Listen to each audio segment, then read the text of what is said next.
श्रीपादराजं शरणं प्रपद्ये। श्रोते हो नमस्कार। 6व्या अध्यायाचा दुसरा भाग इथे मी निरूपण करीत आहे। 6व्या अध्यायाचे नाव आहे नरसावधानींचे वृत्त। दत्तप्रभू हे नित्य वैभव विभूती, आपले दिव्य अनुभव आणि श्रीधर पंडित यांचे मत सुमती महाराणीने राजशर्मास सांगितले। तेव्हा राजशर्मा म्हणाले, मी पूजा करते समय कालाग्निशमन दत्तांना विचारतो। कालाग्निशमन दत्तात्रेयांची पूजा होत असताना कोणत्याही माणसाने ती पाहू नये असा नियम आहे। पूजेनंतर दत्तप्रभू मानवाच्या रूपात बसून बोलतात, नंतर परत त्या मूर्तीमध्ये विलीन होतात। हा रोजचा आमचा नियम आहे। सामान्य विषय किंवा स्वार्थभरित समस्या आम्ही दत्ताला निवेदन करीत नाही। त्या दिवशी पूजेसमयी दत्त महाराज प्रसन्न होते।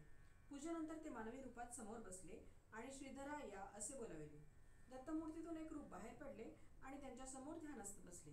परत आपल्या बोटाने संकेत करीत श्रीधरा या असे म्हणाले। तात्काळ ते रूप त्यांच्यातच विलीन झाले। राजशर्माला हे सगळेच आश्चर्यजनक होते। श्री दत्तप्रभू म्हणाले, तू आता पाहिलेले रूप येणाऱ्या शताब्दीतील येणारा एकुलता एक अंशावतारच आहे। माझ्यात लीन झालेल्या जीवनमुक्तांना सुद्धा मी बोलावताच यावे लागते आणि जा अशी आज्ञा झाल्यास पडदाआड झाल्यासारखे जावे लागते। माझ्या आज्ञेचे पालन करणे त्यांना चुकतच नाही। माझ्या लीला विभूती केवळ भूमीवरच परिमित नाहीत। हे ब्रह्मांड सारेच माझ्या हातातील खेळण्याच्या चेंडूसारखे आहे। मी एका पायाने लत्ताप्रहार केल्यास कोट्यावधी योजने पार करतो। मी जन्म मृत्यूच्या अतीत आहे असे म्हणत श्री प्रभूंनी राजशर्माच्या भ्रूमध्यात स्पर्श केला। लगेच राजशर्माला पूर्वजन्माची स्मृती झाली। त्याने एका युगात विष्णुदत्त या नावाने जन्म घेतला असून त्याची पत्नी सुमतीने सोमदेवम्मा नावाने जन्म घेतला होता असे ज्ञात झाले। श्री दत्त महाराज पुढे म्हणाले, मी दत्त या रूपाने दर्शन देऊन तुमची काय इच्छा आहे असे विचारले होते। त्यावेळी पितृश्राद्धाच्या दिवशी जेवायला यावे अशी तुम्ही विनंती केली होती। सूर्याग्नी बरोबर मी श्राद्धाचे जेवण केले। तुमच्या पितृदेवतांना शाश्वत ब्रह्मलोकाची प्राप्ती करून दिली। मी श्रीपाद श्रीवल्लभ या नावाने अवतार घेऊन गेल्या 100 वर्षापासून या भूमीवर योग्यांना महापुरुषांना दर्शन देतच आहे। पिटिकापुरात सावित्रुकाटक जयन म्हणजे होम भारद्वाज महर्षीने त्रेतायुगात केला होता। तेव्हाचे त्या होमाचे भस्म पर्वतासारखे जमून बसले। कालांतराने ते भस्म द्रोणागिरी पर्वतावर शिंपडले गेले। मारुती द्रोणागिरी पर्वत घेऊन जात असताना एक छोटा भाग गंधर्वपुरात म्हणजे गाणगापुरात पडला। गंधर्वनगर भीमा अमरजा पवित्र नद्यांचा संगम प्रदेश आहे। श्रीपाद श्रीवल्लभांच्या अवतार समाप्तीनंतर मी मीन अंश मीन लग्नावर करंज नगरीत शुक्ल यजुर्वेदीय वाजसनेय माध्यंदिन शाखेत श्री नृसिंह सरस्वती या नावाने जन्म घेऊन गंधर्व नगरात अनेक लीला करीन। श्रीशैल्यातील कर्दळीवनात 300 वर्ष तपोसमाधीनंतर स्वामी समर्थ या नावाने प्रज्ञापुरात निवास करीन। जेव्हा शनी मीनेत प्रवेश करेल तेव्हा त्या शरीराचा त्याग करीन। दत्तप्रभूंचे वरील वक्तव्य राजशर्माने आपल्या धर्मपत्नीस सांगितले। त्यावेळी सत्य ऋषीश्वर वापरणारे म्हणाले, बाबा राजशर्मा, तुझ्या पूर्वीच्या युगातील जन्मात श्री दत्तप्रभूंना सूर्याला अग्नीला श्राद्ध भोजन दिलेला तू पुण्यात्मा आहेस। या जन्मात कोणत्याही रूपात दत्त महाराज भोजन द्या असे विचारतील, तो दिवस पितृश्राद्धाचा असला तरी कसलाही विचार न करता ब्राह्मण जेवायच्या अगोदरच श्री दत्ताने भोजन विचारले तर जरूर वाढावे। बाई सुमती, ही गोष्ट लक्षात ठेव। बाबा शंकर भट्टा, दत्तप्रभूंच्या लीला अलौकिक आहेत, आतापर्यंत कधीही न ऐकलेल्या आणि अपूर्व आहेत। महालय अमावस्येचा दिवस होता। राजशर्मा पितृश्राद्धाच्या तयारीत होते। दारासमोर भवती भिक्षां देही असा आवाज ऐकला आणि त्या अवधूताला सुमती महाराणीने भिक्षा घातली। काही मागणे माग असे म्हणणाऱ्या अवधूताला सुमती म्हणाली, बाबा, आपण अवधूत आहात, आपले वाक्य म्हणजे सिद्ध वाक्यच आहे। श्रीपाद श्रीवल्लभांचा अवतार लवकरच या भूमीवर होईल असे विद्वान लोक सांगतात। दत्तप्रभू आता कोणत्या रूपात संचार करीत आहेत? 100 वर्षापूर्वीपासून या पृथ्वीवर श्री दत्तप्रभू श्रीपाद श्रीवल्लभ या रूपात फिरत आहेत असे ज्ञात होत आहे। आपण मला काहीतरी माग असे म्हटलेत। मला श्रीपाद श्रीवल्लभांचे रूप पाहण्याची फार तीव्र इच्छा आहे। श्रीपाद श्रीवल्लभांचा आविर्भाव, प्राकट्य, हे शब्द ऐकून त्या अवधूताने भुवने जाणून जाण्यासारखे भूकंप आल्यासारखे विकट हास्य केले। सुमती महाराणीला तिच्या भोवतीचे समस्त विश्व एका क्षणातच अदृश्य झाल्यासारखे वाटले। समोर 16 वर्षे वय असलेला सुंदर बालक यतीच्या रूपात प्रकट झाला आणि म्हणाला, आई, मीच श्रीपाद श्री वल्लभ आहे, मीच दत्त आहे. अवधूतांच्या रूपात असताना श्री वल्लभांचे रूप पाहण्याची इच्छा व्यक्त केलीस.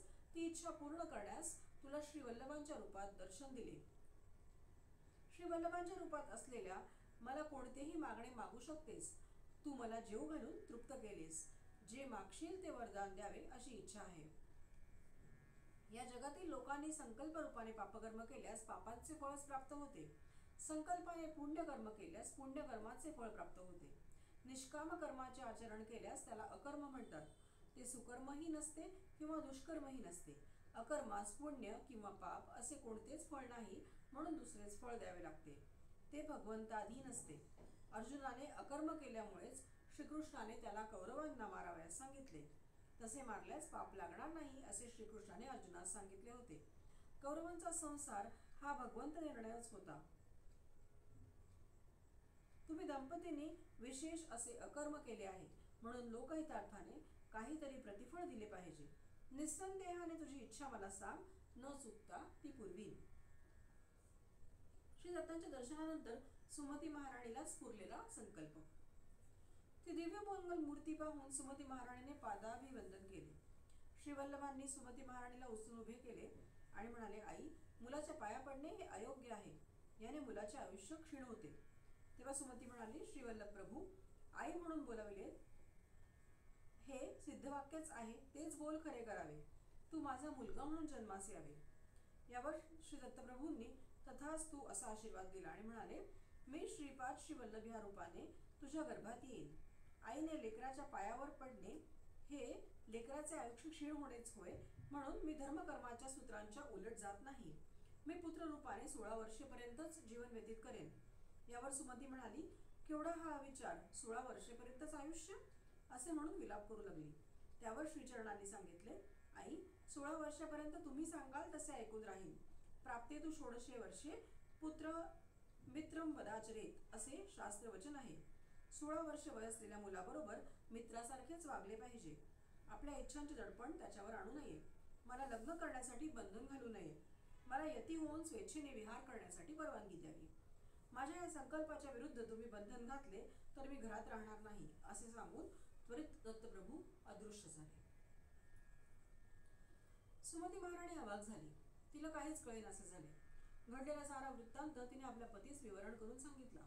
तेवढ्यातच अप्पलराजू म्हणाले, सुमती, विचार करू नकोस. श्री दत्त महाराज या प्रकारे आपल्या घरी भिक्षेस येतील असा विषय तुझ्या वडिलांनी सूचना देऊन अगोदरच सांगून ठेवला होता. श्रीदत्त हे करुणेचा महासागर आहेत. श्री वल्लभांचा जन्म होऊ दे, नंतर आपण विचार करू. अप्पलराजूंच्या घरी अवधूत आले ही वार्ता सगळ्या गावात पसरली. पितृदेवांची अत्यंत प्रमुख असलेली महालया अमावस्येच्या दिवशी ब्राह्मण जेवायच्या आधी अवधूतास भिक्षा दिली या विषयावर चर्चा झाली. श्री बापन्नावधानी म्हणाले, श्रीपाद श्री वल्लभांचा जन्म होणार हे सगळेच म्हणतात. अवधूतांना साष्टांग नमस्कार करणे विहितच आहे.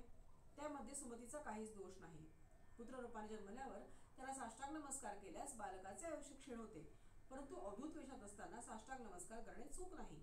या प्रसंगाने पिटिकापुरातील सर्व ब्राह्मणांची ईर्षा वाढली, विशेषत्वाने नरसावधानी ह्या नावाच्या पंडिताची. अमावास्येच्या दिवशी सगळेच पितृकार्यांमध्ये निमग्न झालेले होते.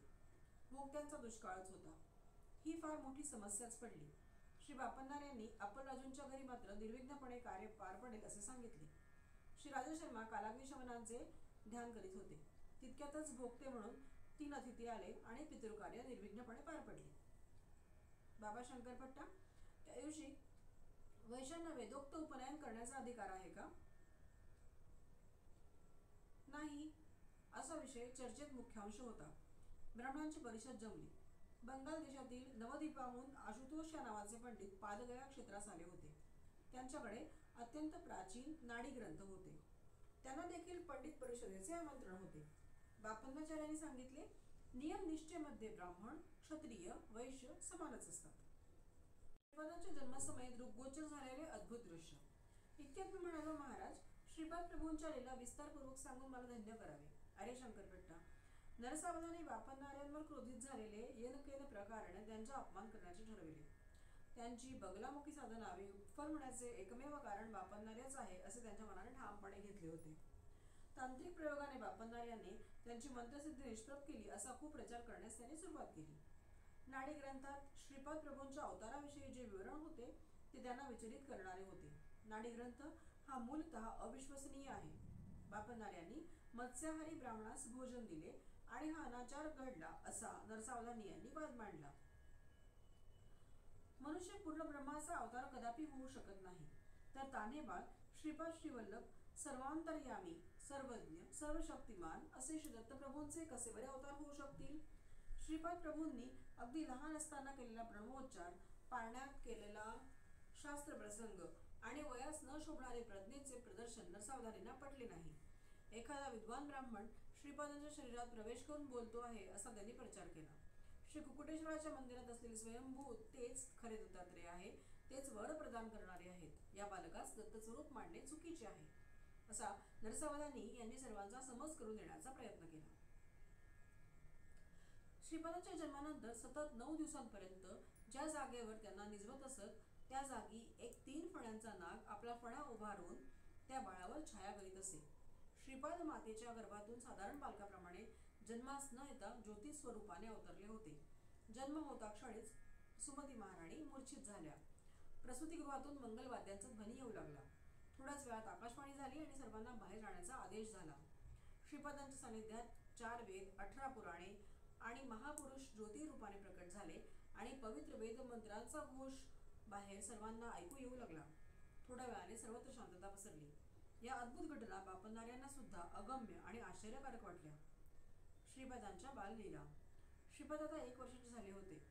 ते 8-10 महिन्याचे असतानाच त्यांचे आजोबा बापनार्यांबरोबर पंडित परिषदेस जात असत. आजोबा आपल्या नातवाला बरोबर घेऊन जात. नरसावधानी आपल्या घरी राजगिऱ्याचे पीक काढीत. राजगिऱ्याची भाजी अत्यंत रुचकर असते. गावातील लोक नरसावधानींना ती भाजी देण्याची विनंती करीत, परंतु ते ती भाजी कोणालाच देत नसत. कोणाकडून काही विशेष काम करून घ्यायचे असेल तर त्याला ती भाजी देत आणि इच्छित काम करून घेत. श्रीपादांनी एकदा आपल्या आईस राजगिऱ्याची भाजी करण्यास सांगितले. ती भाजी सुद्धा त्यांना नरसावधानीच्या घरचीच हवी होती, परंतु हे काम कठीण होते. श्रीपाद लहान असतानाच स्वेच्छेने चालत नरसावधानीच्या घरी जात असत. त्यांच्या घरी शास्त्राविषयी चर्चा करीत, तसेच चित्रविचित्र लीला करीत. पेटिकापुरात एक महापंडिताचा मृत्यू झाला होता. त्या पंडिताचा प्रेतात्मा श्रीपादाकडून चित्रविचित्र कार्य करवून घेत आहे. त्या बालकास योग्य ते उपचार न करता बापन्नाचार्य आणि राजशर्मा हे दोघे या बालकास दत्तावतारी समजत आहेत असे नरसावधानी सर्वांना सांगत. पेटिकापूर हे पादगया क्षेत्र असून पितृदेवतेचे प्रधान स्थान आहे. विगत आत्म्यांशी संपर्क साधून संभाषण करण्याचे सामर्थ्य असलेले तत्ववेत्ते येथे राहत असत. श्रीपादांच्या शरीरात कोणत्या तरी महापंडिताचा आत्माच वास करत आहे आणि त्यांच्याकडून अगम्य अशा लीला करून घेत आहे अशी धारणा पेटिकापुरममध्ये दृढ होत होती. तिरुमलदासांवर श्रीपादांचा दिव्य अनुग्रह. तिरुमलदास पुढे म्हणाले, मी मल्ल्यादीपुरमहून पेटिकापुरम येथे आलो तेव्हा बापनार्य आणि राजशर्मा यांच्या घरचा रजक होतो. नरसावधानींच्या घरचा जो रजक होता तो वृद्धावस्थेने मरण पावला होता. त्या रजकाचा मुलगा वायस्पूर अग्रहार म्हणजे काकीनाडा येथून निघून गेला होता. त्यामुळे त्यांच्या घरचे रजकाचे काम मला मिळाले होते. मी लहानपणापासून बापन्नाचार्यूंच्या सहवासात असल्याने माझ्यातील सत्प्रवृत्ती जागृत झाली होती आणि अध्यात्माची ज्योत प्रज्वलित झाली होती. ज्या दिवशी नरसावधानींना पाहत असे त्या दिवशी मला पोटाचा विकार होऊन अन्न ग्रहण न करण्याइतकी माझी दीन अवस्था होई. नरसावधानींचे कपडे मी स्वतः न धुता माझा मुलगा रविदास ते धुत असे. सात्विक प्रवृत्तीच्या लोकांचेच कपडे मी स्वतः धुत असे. नरसावधानींचे कपडे मी स्वतः न धुता माझा मुलगा रविदास धुतो ही वार्ता त्यांच्या कानी गेली. त्यांचे कपडे मी स्वतः धुवावे अशी त्यांनी आज्ञा केली. ती आज्ञा मानून मी नरसावधानींचे कपडे स्वतः धुवू लागलो. मी कपडे धुत असताना श्रीपादांचे नामस्मरण करीत असे. मी धुतलेले कपडे घेऊन रविदास नरसावधानींकडे गेला. मी धुतलेले कपडे जेव्हा सगळ्यांनी घातले तेव्हा कोणालाच काही झाले नाही, परंतु नरसावधानींनी जेव्हा ते कपडे घातले तेव्हा त्यांच्या अंगावर विंचू, गोम सरपटत असल्यासारखे वाटले. त्या कपड्यांमध्ये त्यांचे शरीर अग्नीवर ठेवल्याप्रमाणे पोळू लागले. नरसावधानींनी मला बोलवले व ते रागाने म्हणाले, कोणत्या तरी क्षुद्र विद्येच्या मंत्राचा प्रयोग मी त्या कपड्यांवर केलेला आहे. त्या अपराधाबद्दल त्यांनी माझी न्यायाधीशांकडे तक्रार केली, परंतु चतुर न्यायाधीशांनी मला निर्दोष जाहीर करून सोडून दिले. मी आनंदात घरी आलो. थोड्या वेळात श्रीपाद प्रभू 16 वर्षाच्या युवकाच्या रूपात आमच्या घरी आले. श्रीपाद प्रभू वाटेल त्या रूपात येऊन भक्तांना दर्शन देत असत. मी आश्चर्याने म्हणालो, महाराज, आपण उत्तम अशा ब्राह्मण कुलामध्ये जन्मलेले आहात, तेव्हा आमच्यासारख्या रजकांच्या अवस्थेत येणे काही योग्य नाही. तेव्हा प्रभू म्हणाले, नरसावधानींसारखे पापाचे गठोडे डोक्यावर वाहणारे ब्राह्मण खरे तर रजकांपेक्षा कमी दर्जाचे असतात, परंतु तुझ्यासारखे ब्राह्मणांची ओढ असलेले रजक त्यांच्यापेक्षा श्रेष्ठच असतात. श्रीपादांचे हे शब्द ऐकून मी त्यांच्या चरणावर नतमस्तक झालो आणि ढसाढसा रडलो. श्री प्रभूंनी माझ्याकडे अमृत दृष्टीने पाहिले आणि आपल्या दिव्य हाताचा स्पर्श करून मला उठवले. नंतर त्यांनी आपला उजवा हात माझ्या शिरावर ठेवला आणि त्याच क्षणी मला पूर्वीचे जन्म आठवले. माझ्यातील योगशक्तींना चालना मिळाली. कुंडलिनी शक्तीसुद्धा जागृत झाल्याचा अनुभव येऊ लागला. श्रीपाद प्रभू हळूहळू पावले टाकीत अंतर्धान पावले. श्रीपाद प्रभूंनी आपल्या आईजवळ राजगिऱ्याची भाजी करून देण्याचा हट्ट केला. त्यांना नरसावधानींच्या घरची भाजी हवी होती, परंतु ती गोष्ट अशक्य वाटत होती. यावेळी बापन्नार्य म्हणाले, श्रीपादा, उद्या सकाळी मी तुला नरसावधानींच्या घरी घेऊन जातो. तू स्वतः त्यांना राजगिऱ्याची भाजी देण्याची विनंती कर, परंतु जर त्यांनी ती भाजी देण्यास नकार दिला तर त्या भाजीसाठी पुन्हा कधीही हट्ट करू नकोस. दुसऱ्या दिवशी बापन्नार्य बालक श्रीपादाला घेऊन नरसावधानींकडे गेले. त्यांच्या घरी जाताच बापन्नाचार्य श्रीपादांना म्हणाले, श्रीपादा, मोठ्यांना नमस्कार करून त्यांचे आशीर्वाद घ्यावेत. नरसावधानी बाहेर ओसरीवर बसले होते. त्यांची लांब शिखा पाठीवर उडत होती. ती नरसावधानींना अत्यंत प्रिय होती. श्रीपादांनी नरसावधानींकडे बघितले आणि 2 हात जोडून त्यांना नमस्कार केला. श्रीपादांची तीक्ष्ण नजर नरसावधानींच्या पाठीवर विसावलेल्या शिखेवर पडली आणि काय आश्चर्य, ती आपोआप गळून खाली पडली. ती पाहून नरसावधानी अगदी गोंधळून गेली. यावेळी श्रीपाद म्हणाले, आजोबा, नरसावधानी आजोबांची अत्यंत प्रिय असलेली शिखा गळून पडली.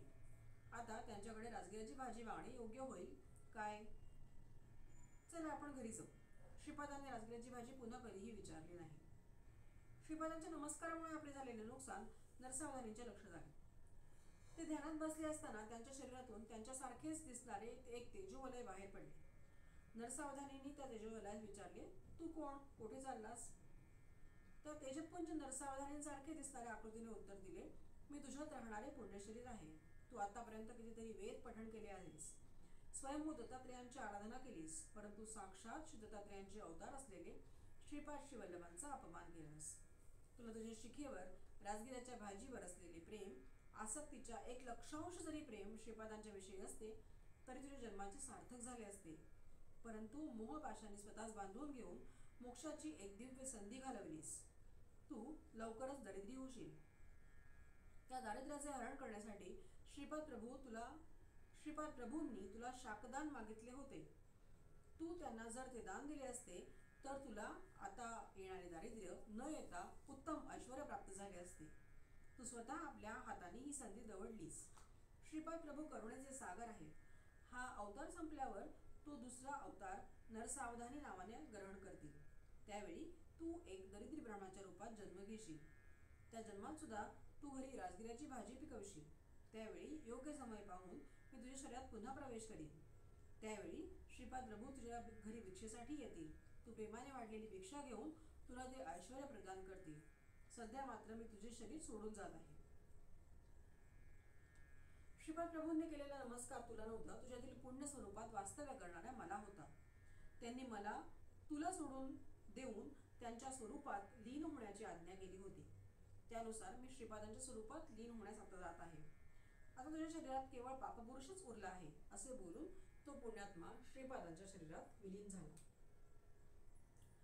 कालांतराने नरसावधानींची प्रकृती क्षीण होत गेली. लोक त्यांच्या शब्दांचा निरादर करू लागले. त्यांच्या चेहऱ्यावर विलसणारे विद्वत्तेचे तेज लोप पावले. याच वेळी पिटिकापुरात विषूची म्हणजे कॉलराची साथ पसरली. अनेक ग्रामवासी या रोगास बळी पडले. दूषित पाण्यामुळे हा रोग बळावत असल्याचा निष्कर्ष गावातील वैद्यांनी काढला. भयभीत झालेल्या ग्रामवासियांनी या महामारीच्या रोगावर शास्त्रीय रीतीने निर्मूलन पद्धती काढावी अशी प्रार्थना श्री बापन्नार यांना केली. श्री बापन्नार यांनी आपल्या अंतर्दृष्टीने जाणले की ही महामारी जलदोषाने झालेली नसून वायुमंडल कलुषित झाल्याने झालेली आहे, परंतु बापन्नार्याचे मत गावातील वैद्यांना पटले नाही. ग्रामस्थांनी ग्रामदेवतेस पशुबली देऊन तांत्रिकाकडून विविध प्रकारच्या पूजा महामारीच्या निर्मूलनासाठी केल्या. पशुचा बळी दिल्याने त्याच्यातील प्राणशक्ती बळजबरीने बाहेर काढली जाते. आणि तिला मंत्रोच्चाराने वश करून घेतात. प्राणशक्ती वृद्धिंगत करण्यासाठी योगाच्या प्रक्रिया आणि सात्विक आराधनेचा अवलंब करणे अधिक योग्य आहे, असे बापन्नाचार्यांचे मत होते.